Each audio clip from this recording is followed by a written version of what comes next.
Zero ट्रस्टचा नेमका अर्थ काय घ्यायचा हा मी माझ्या पद्धतीनं बघतो.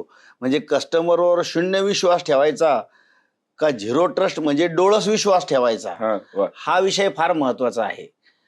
अ, शेवटी बँकिंग म्हणजे काय आहे तर ग्राहकांचे पैसे स्वीकारणं, त्यांना कर्ज देणं, ग्राहकांच्या बरोबर बरोबर. तुमचा रॅपो डेव्हलप करणं.